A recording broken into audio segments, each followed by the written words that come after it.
Hello guys, के are English classes और Mahatma Gandhi school नया गांव NH 52 पर आपका सबका हार्दिक अभिनंदन है। ठीक है, आपका जो कल मैंने आपको एक मॉडल टेस्ट पेपर में आपको हल करवा रहा था, मॉडल पेपर आपको हल करवा रहा था। जो कौन सा जो मॉडल पेपर था, ये 2022-23 का, 2022 से 23 का। अभी जैसे कि अपन जो करेक्ट फॉर्म बता रहे थे, अपन करेक्ट फॉर्म मैंने आपको करवा दिया था। डेली अगर अपन एक एक चीज़ पढ़ाएंगे तो अपन हो नहीं पाएगा, इसलिए मैं आज आपको बता रहा हूँ। एक तो डायरेक्ट टू इनडायरेक्ट, और एक आपको मैं बता रहा हूँ एक्टिवाइज टू पैसिव। जो एक्टिवाइज पैसिव करा रहा हूँ, डायरेक्ट इनडायरेक्ट करवा रहा हूँ, उसको थोड़ा ध्यान से देखना है। ठीक है ना, पेपर में आता है, क्योंकि जो डायरेक्ट इनडायरेक्ट आपको पता है पेपर में आता है, एक्टिवाइज पैसिव पेपर में आता है। जो मॉडल पेपर जो अपन हल करवाएंगे वो पूरा किसमें आएगा, एग्जाम में आएगा, जो ईयरली एग्जाम होगा। ठीक है,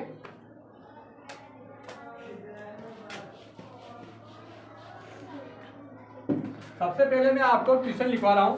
change the following sentence into indirect speech.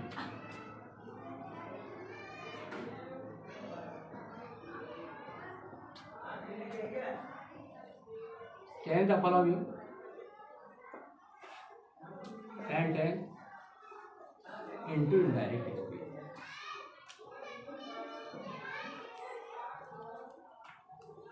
यहाँ पर ध्यान से देखना है अपन को।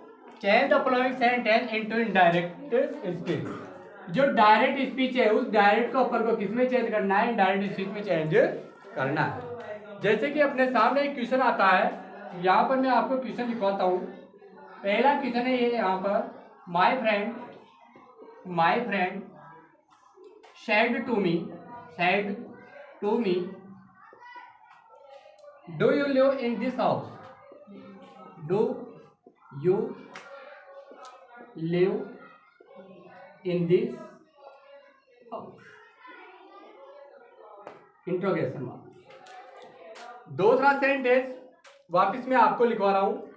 जो दूसरा सेंटेंस है, he said to me, ये इसका अपन को बनाना है डायरेक्ट से इनडायरेक्ट। दूसरा इसी का सेंटेंस है, he said to me, he said to me, please bring me a glass of water. Please bring me a glass of water. अब ध्यान से देखना है, जैसे कि अपने सामने ये है, change the following sentence into indirect speech. जो ये तो डायरेक्ट स्पीच का सेंटेंस है, अपन को किसमें चेंज करना है, इनडायरेक्ट स्पीच में चेंज करना है। ठीक है, अब यहाँ पर जैसे कि मैंने आपको सेंटेंस 5 प्रकार से बताया था। असल जो डायरेक्ट स्पीच है, मैंने आपको ये 5 प्रकार से बताया था। पहला था अपना असर्टिव सेंटेंस, दूसरा था अपना इंट्रोगेटिव सेंटेंस, तीसरा था अपना इंपरेटिव सेंटेंस, चौथा था अपना ऑब्जेक्टिव सेंटेंस, पांचवा था अपना एक्सक्लेमेटरी सेंटेंस। ठीक है ना। अब यहाँ पर सबसे पहले अपन को किसको ध्यान देना है, जो इसको तो बोला जाता है रिपोर्टिंग क्लॉज। क्या बोला जाता है, रिपोर्टिंग क्लॉज, और इसको बोला जाता है रिपोर्टेड स्पीच। अब मैं तो रिपोर्टेड स्पीच को अपन को विशेष ध्यान देना है कि रिपोर्टेड स्पीच का सेंटेंस किससे प्रारंभ हो रहा है, हेल्पिंग वर्ब से। किससे प्रारंभ हो रहा है, हेल्पिंग वर्ब से। जब रिपोर्टेड स्पीच का सेंटेंस हेल्पिंग वर्ब से प्रारंभ हो जाता है, तो बार से टू के स्थान पर किसका यूज होता है, आस्कर का यूज होता है। होता ही नहीं होता है। अब यहाँ पर ध्यान से देखना है अपन को, जैसे कि my friend said to me, helping verb से प्रारंभ हो रहा है वाक्य, तो बार से टू के स्थान पर किसका यूज होगा, आस्कर का। किसका यूज होगा, आस्कर का। तो माई फ्रेंड सेड टू किसमें चेंज होगा, आस्कर। माई फ्रेंड आस्कड यार है। जब वाक्य हेल्पिंग वर्ब से स्टार्ट हो जाता है, किससे स्टार्ट हो जाता है, हेल्पिंग वर्ब से स्टार्ट हो जाता है, तो रिपोर्टिंग क्लॉज और रिपोर्टेड स्पीच दोनों को जोड़ने के लिए कनेक्टिव किसका यूज किया जाता है, इफ का यूज किया जाता है। इसका यूज करते हैं ना, तो दोनों को जोड़ने के लिए किसका यूज होगा, इफ का। आ रहा है। अब जब वाक्य इंट्रोगेटिव का होता है, जब वाक्य किसका होता है, इंट्रोगेटिव का होता है, तो डायरेक्ट से इनडायरेक्ट बनाते समय इंट्रोगेटिव सेंटेंस को किसमें चेंज कर लिया जाता है, किसमें चेंज कर दिया जाता है, इंट्रोगेटिव सेंटेंस को असर्टिव सेंटेंस में चेंज कर दिया जाता है। ये बताता है ना लीडर। अब यहाँ पर वाक्य किससे प्रारंभ हो रहा है? एच में से प्रारंभ हो रहा है। तो इस सेंटेंस को किसमें चेंज करेंगे? असर्टिव सेंटेंस में। किसमें चेंज करेंगे? असर्टिव सेंटेंस में। तो यहाँ पर जो सब्जेक्ट है, सब्जेक्ट क्या है? यू क्या है? Second person. क्या है ये? Second person. सेकंड पर्सन को मैंने आपको बताया था कि सेकंड पर्सन किसी के अकॉर्डिंग चेंज होगा? ऑब्जेक्ट के अकॉर्डिंग चेंज होगा। होगा नहीं होगा? तो यहाँ पर यू सब्जेक्ट है, तो यू किसके अनुसार होगा? ऑब्जेक्ट के अनुसार। तो ऑब्जेक्ट यहाँ पर क्या है?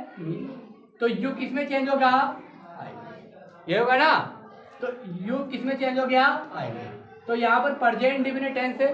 कौन सा टेंस है? प्रेजेंट इंडेफिनिट टेंस है। तो डायरेक्ट से इनडायरेक्ट बनाते समय प्रेजेंट इंडेफिनिट टेंस कौन से टेंस में चेंज होगा? Very good. Past indefinite tense तो क्या आएगी? मेन वर्ब के सेकंड फॉर्म। ये आ गया। इसके बाद में अब यहाँ पर क्या आ रहा है? दिस। क्या आ रहा है? मैंने आपको बताया था यदि अगर रिपोर्टिंग क्लाउज का सेंटेंस पास्ट टेंस में होता है, यदि रिपोर्टिंग क्लाउज का सेंटेंस पास्ट टेंस में होता है और इनडायरेक्ट स्पीच के अंदर यदि अगर समय सूचक दिया हुआ होता है तो वह किसके अनुसार चेंज होगा? इनडायरेक्ट बनाते समय वह इसके अकॉर्डिंग चेंज, समय सूचक के सारणी के अनुसार चेंज होगा। दिस काय में चेंज होगा? नीरज तू बताओ। दिस काय में चेंज होगा? दैट में। किसमें होगा? दैट में। बताया नहीं था क्या मैंने? ये बताया था ना। दिस किसमें चेंज होगा? दैट में। In that house. बताओ बना नहीं बना sentence?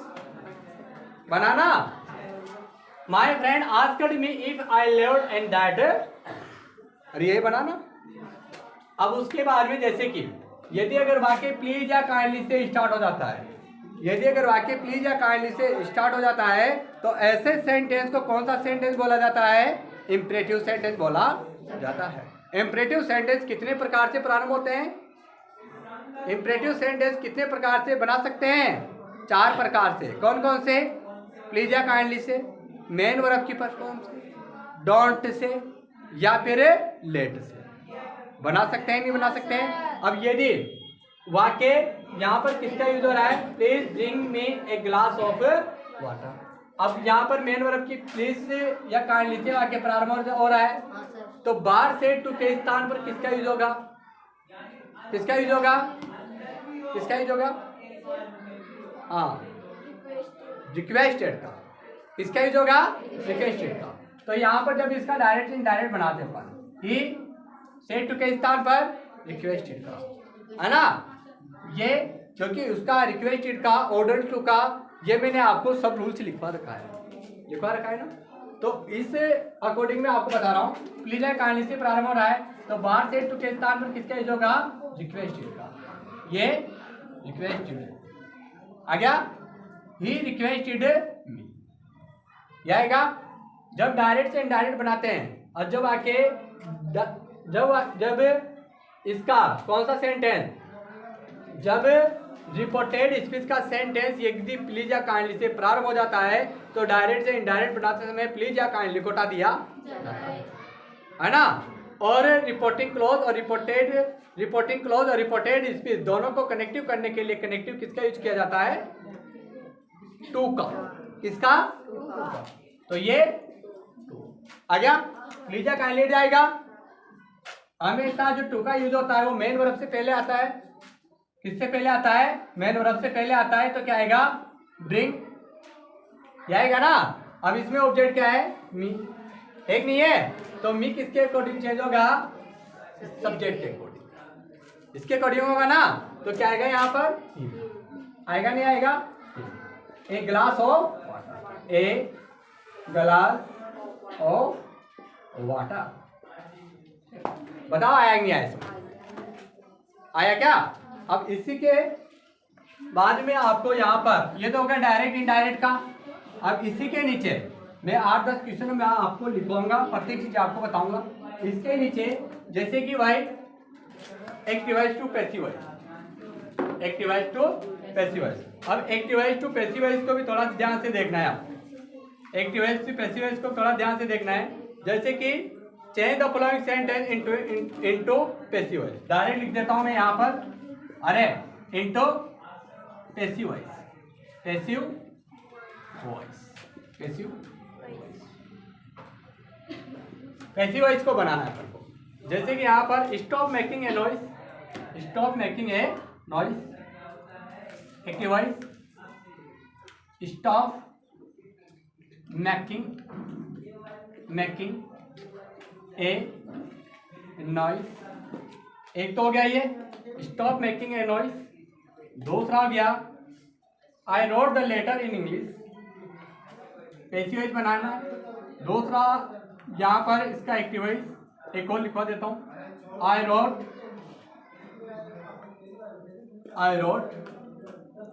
The letter in English, the letter in English,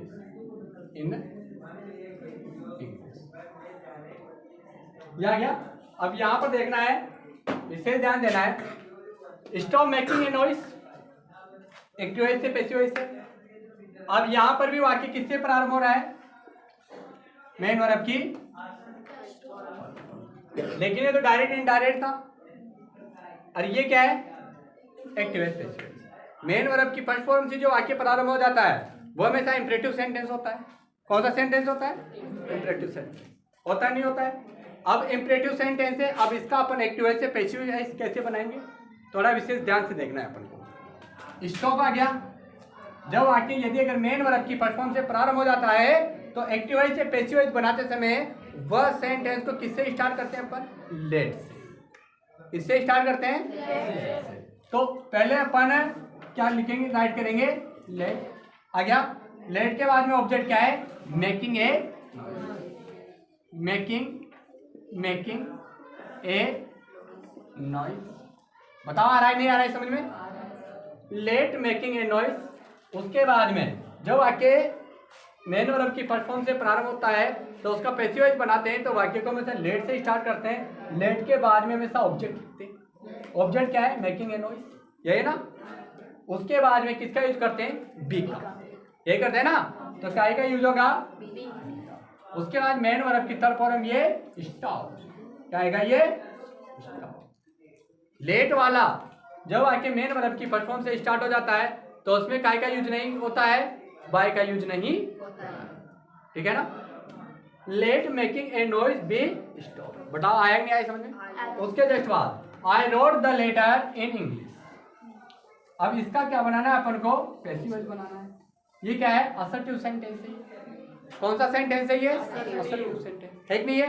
अब असर्टिव सेंटेंस है ये, अब असर्टिव सेंटेंस है तो मैंने आपको कहा था जो मेन वर्ब होती है, क्या होती है, मेन वर्ब के जस्ट बाद में ऐसा ऑब्जेक्ट होता है। क्या होता है, तो ऑब्जेक्ट क्या है इसमें, द लेटर, क्या है, द लेटर आ गया, द लेटर आ गया। कौन सा टेंस है नीरज, वेरी गुड, कौन सा टेंस है, पास्ट इंडेफिनिट टेंस है। तो पास्ट इंडेफिनिट टेंस है तो इसका जब पैसिव वॉइस बनाएंगे तो कौन से टेंस के हेल्प में वर्ब का यूज किया जाएगा, वाज और द लेटर एक वचन है या प्लूरल सब्जेक्ट है, द लेटर सिंगुलर सब्जेक्ट है या प्लूरल सब्जेक्ट है, वेरी गुड। तो काय का यूज होगा, वाज आ गया। वाज के बाद में मेन वर्ब के थर्ड फॉर्म ये रिटर्न आ गया ना। रिटर्न के बाद में प्री पोजीशन का प्रयोग हो रहा है इसमें इन इंग्लिश का, है ना। तो इसका प्रयोग किसके बाद में होगा, मेन वर्ब के बाद। तो ये इन इंग्लिश आ गया।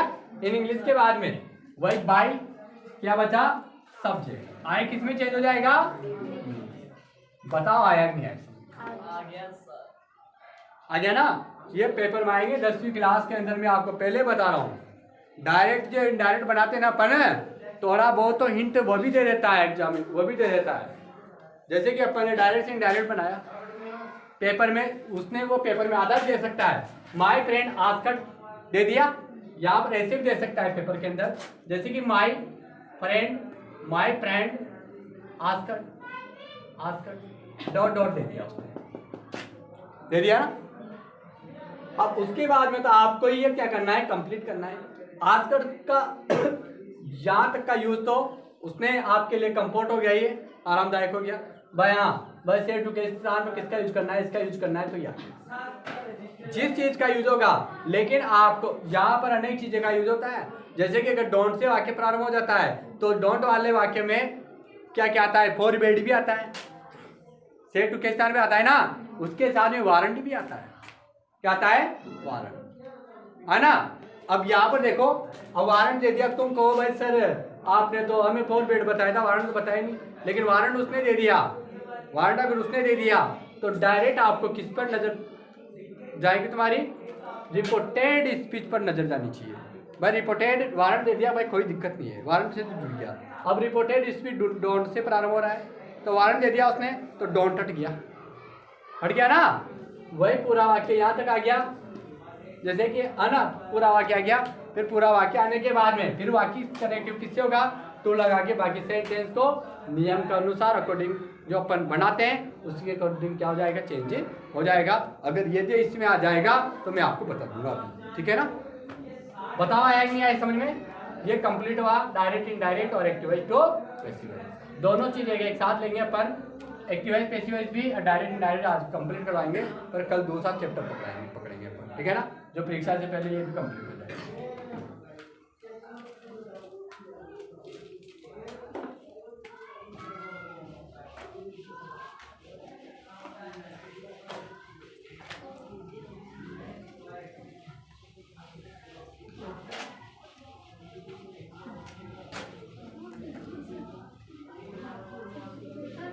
क्या हुआ,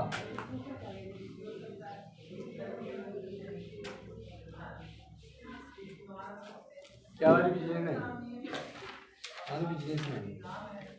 बिजनेस में है ना, ये ज़्यादा ये बिजनेस में। देखो एक एक बता देता हूँ मैं, वही सिस्टम है जैसे कि डायरेक्ट इनडायरेक्ट। यहाँ पर she said to me, she said to me आ गया ना, थोड़ा और विशेष ध्यान देना है, आ गया यस्टरडे, यस्टरडे आई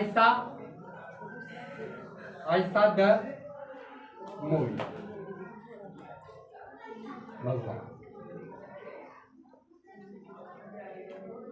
एक ही आ गया। इसका डायरेक्ट से क्या बनाना है अपन को, इनडायरेक्ट बनाना है। एक जस्ट इसके बाद वाला वाक्य ले लेते हैं अपन, क्या इसमें यार,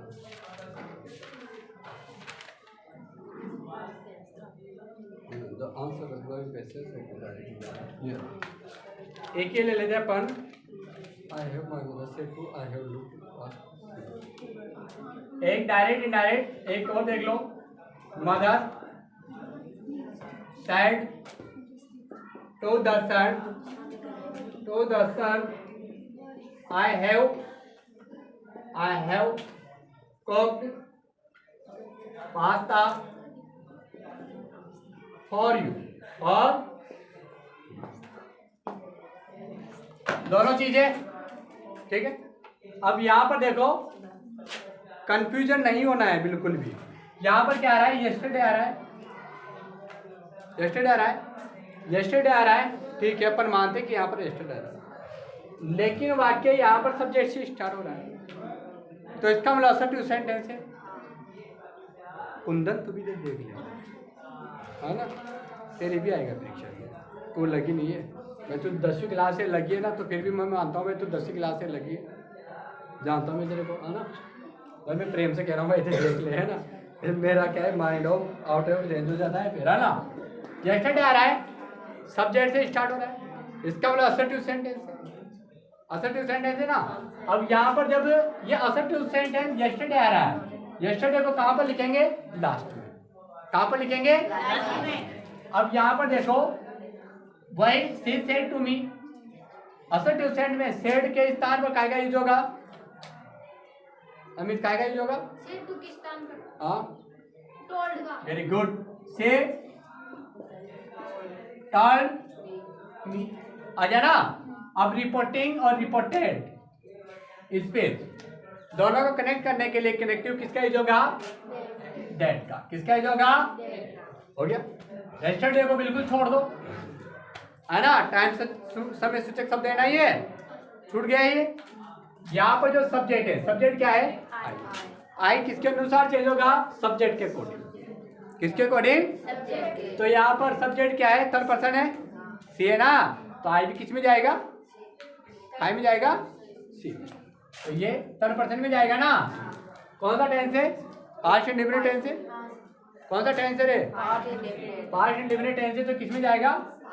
पास्ट परफेक्ट में। किस में जाएगा? पास्ट परफेक्ट में। तो क्या आएगा? हैड मेन वर्ब की ये सीन द मूवी भगवान। आ गया? क्या बचा इसमें? यस्टरडे। द यस्टरडे किस में बदलेगा? The previous day. The previous, बताओ आया नहीं आया इसमें? हो गया। दूसरा सेंटेंस वही असर्टिव सेंटेंस है, इनडायरेक्ट बनाते हैं अपन। मदर सेड टू काय बोलेगा? काय बोलेगा? Told the. आ गया। उसके बाद में दोनों को जोड़ने के लिए कनेक्टिव किसका यूज होगा? तो ये आई सब्जेक्ट किसके अकॉर्डिंग होगा? सब्जेक्ट के अकॉर्डिंग, है ना। तो काय का यूज होगा? सी। सी आएगा ना। प्रेजेंट परफेक्ट टेंस है। कौन सा टेंस है? प्रेजेंट परफेक्ट टेंस है, तो किस में जाएगा? हैड। हेड आ गया। वही मेन वर्ब की थर्ड फॉर्म ये कुक्ड आ गया ना। से हैड कुक्ड क्या? पास्ता। क्या आएगा ये?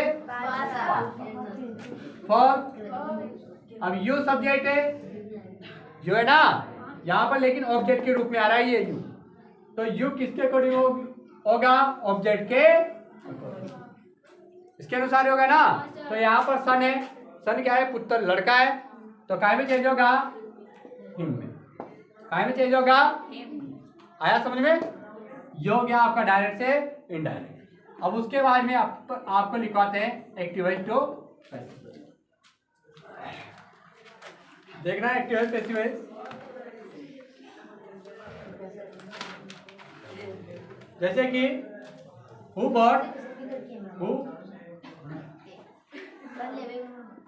Bot, who bought it. दूसरा आ गया जैसे कि मनी पीपल ऑफर्ड दिस।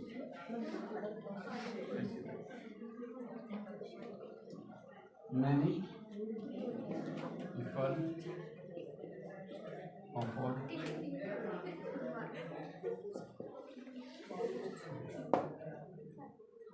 या गया। अब यहाँ पर देखना है ये एक्टिवाइज पैसिवाइज है, इसको थोड़ा ध्यान से देखना है ताकि बात निकाल दूँ 2 मिनट लगेगी। समझ में आ रही है ना? यहाँ पर वाक्य किससे प्रारंभ हो रहा है? WH वर्ड से, लेकिन WH यहाँ पर क्या है? हु वाला वाक्य। क्या है? हु वाला वाक्य। इसको 2 प्रकार से बना सकते हैं अपन, लेकिन फिलहाल अपन को 2 प्रकार से, जब रूल्स होता है तब बना लेते हैं अपन, लेकिन इस यहाँ पर तो अपन एक ही प्रकार से बनाते हैं। अब यहाँ पर क्या आ रहा है? हु आ रहा है। जब इसका एक्टिवाइज से पैसिवाइज बनाएंगे, एक्टिवाइज से क्या बनाएंगे? पैसिवाइज बनाएंगे, तो हु किस में चेंज हो जाएगा? बाय। किसमें चेंज हो जाएगा? किसमें चेंज हो जाएगा? WH वर्ड के स्थान पर WH वर्ड का यूज होगा, ये होगा ना। तो यहाँ पर किसका यूज होगा? बाय। ये 100% आता है, एक जरूर आता है इसका, वो वाला, इसलिए 10वीं क्लास के विषय ध्यान दे लेना इसको। बाय हूँ आ गया। बाय हूँ किसमें चेंज हो गया? बाय हूँ। ये अधिकतर आता है हु वाला वाक्य प्रेजेंट इंडेफिनिट टेंस और past indefinite. Present indefinite tense और पास्ट इंडेफिनिट टेंस। यहाँ पर इसमें देखो हु के बाद में कोई सब्जेक्ट आ रहा है? नहीं आ रहा है ना। बॉट मेन वर्ब की सेकंड फॉर्म है। क्या है? मेन वर्ब की, तो मेन वर्ब की सेकंड फॉर्म है। तो मेन वर्ब की सेकंड फॉर्म कौन से टेंस की है? तो पास्ट इंडेफिनिट टेंस से जब उसका एक्टिवाइज से पैसिवाइज बनाते हैं तो एलपी वर्ब क्या लगती है? वाज या वर। किसके अकॉर्डिंग? ऑब्जेक्ट के अनुसार। ऑब्जेक्ट क्या है यहाँ पर? इट है ना, तो इट के अनुसार एलपी वर्ब आएगी, या तो वाज या फिर वर। तो इट एक वचन है, बहुवचन है, एक वचन। तो इसके साथ किसका यूज होगा? वाज का। तो बाय हुम वाज। आ गया, बाय हुम वाज आ गया। वही मेन वर्ब की थर्ड फॉर्म ये वॉट। इंट्रोगेशन बताओ आया कि नहीं आया? आया क्या भाई? ऊ से वाक्य प्रारंभ हो गया, तो ऊ किस में चेंज हो गया? बाय हूं। अब बाय हूं में चेंज हो गया। यही वाक्य है, जैसे कि इसी को ही वाक्य को जैसे कि मैंने ऐसा लिख दिया, जैसे कि हु वॉइस, ये कौन खरीदता है? या गया। अब यहाँ पर ऐसे ही इसका प्रयोग हो रहा है, तो प्रेजेंट डेफिनेट टेंस हो गया। अरे हुआ नहीं हुआ? तो यहाँ पर यही वाक्य को अपन कैसे बना? प्रेजेंट डेफिनेट टेंस, तो उसी के अकॉर्डिंग अपन बनाएंगे, प्रेजेंट के हिसाब से बनाएंगे। तो क्या आएगा? बाय आ गया ना, बाय हूं। इट यहाँ पर आ रहा है, तो प्रेजेंट कंटिन्यूअस टेंस की हेल्प मतलब लगेगी ना, इज एम। तो इट के साथ में वाज किसका यूज होगा? बताओ देखा, इज का यूज होगा या आर का होगा या एम का होगा? इज का। काहे का यूज होगा? Is it bought. Third form तो वही आती है इसमें, बॉट वही इंट्रोगेशन। बताओ आया नहीं आया इसमें? ये है ना। अब जैसे कि अपन ने, मैंने ये सेंटेंस लिखवाया, many people oppose this, many people oppose this. अब यहाँ पर क्या आ रहा है? अपोज। अपोज का अर्थ ही पता नहीं है क्या होता है, ठीक है, लेकिन ये तो पता हो सकता है ना कि ये फर्स्ट फॉर्म है क्या सेकंड फॉर्म है। कि लाग रहे तो ऑटोमेटिक थोड़ा बहुत तो पता ही चल जाता है भाई ये सेकंड फॉर्म है अपोज, है ना। तो इसका मतलब कौन से टेंस में चला गया? Past indefinite. कौन से टेंस में चला गया? पास्ट इंडेफिनिट चला गया ना। अब पास्ट इंडेफिनिट टेंस में चला गया, तो पहले किसका यूज होगा? किसका यूज होगा? पैसिव क्या आएगा पहले? ऑब्जेक्ट तो दिस है ना इसमें। अरे मेन वर्ब के बाद जो आता है वही ऑब्जेक्ट होता है। दिस आ गया, पास्ट इंडेफिनिट टेंस है, तो दिस के साथ में बताओ वर्ब का यूज होता है या वाज का? क्योंकि पास्ट है तो पास्ट में जाएगा ना, तो क्या यूज होगा? This was. मेन वर्ब की थर्ड फॉर्म ये अपोज्ड, ये अपोज्ड आ गया। अब इसके बाद में किसका यूज होगा? By many people. बताओ आया नहीं आया? लेकिन अगर यही वाक्य ऐसे होता, यही वाक्य अगर ऐसे होता, देखना इधर, जैसे कि पीपल अपोज्ड दिस, यही वाक्य ये होता। मैंने आ रहा है इसके अंदर, नहीं आ रहा है ना, ओनली क्या दे रखा है इसने? पीपल दे रखा है। यदि दे आ जाए, पीपल आ जाए, या जैसे कि जैसे कि एवरीबडी आ जाए, एवरीबडी आ जाए, एवरीवन आ जाए, है ना। इनके साथ में बहुत रूल्स मैंने आपको लिखवाया भी था, ये इनके साथ में या जाता, डायरेक्ट इनडायरेक्ट बनाते समय इन सूचक शब्दों को क्या कर दिया जाता है? हटा दिया जाता है। तो यहाँ पर पीपल आ रहा है, तो पहले किसका यूज होगा? किसका यूज होगा? This was opposed, this was. इसका एक्टिवाइज टू पैसिवाइज ये होता है। इसमें इस सूचक शब्दों को क्या कर दिया जाता है? हटा दिया जाता है। This was. बताओ आया नहीं आया? आ गया ना। ये हो गया आपका एक्टिवाइज टू पैसिवाइज से, ठीक है। अब जैसे कि मिटा दूं, टाइम कितना हो? कंप्लीट है क्या ये? हाँ, ये आज के लिए एक टू डायरेक्ट यही खत्म, ठीक है ना। अब जो समझ में नहीं आए वो आप मेरे से पूछ सकते हो, पर्सनल भी पूछ सकते हो, ठीक है। ये आज के लिए यही टॉपिक खत्म है। अब कल का जो टॉपिक चलाएंगे, जैसे कि डायरेक्ट इनडायरेक्ट करवा दिया, करेक्ट फॉर्म करवा दिया, टेंस का करवा दिया, और एक्टिवाइज पैसिवाइज करवा दिया, है ना। और कल ले लेंगे अब जैसे कि कंजक्शन करवा देंगे, प्रीएम्प्टिव क्वेश्चन करवा देंगे, 2 चैप्टर पकड़ लेंगे, ठीक है ना। ओके, थैंक यू, धन्यवाद।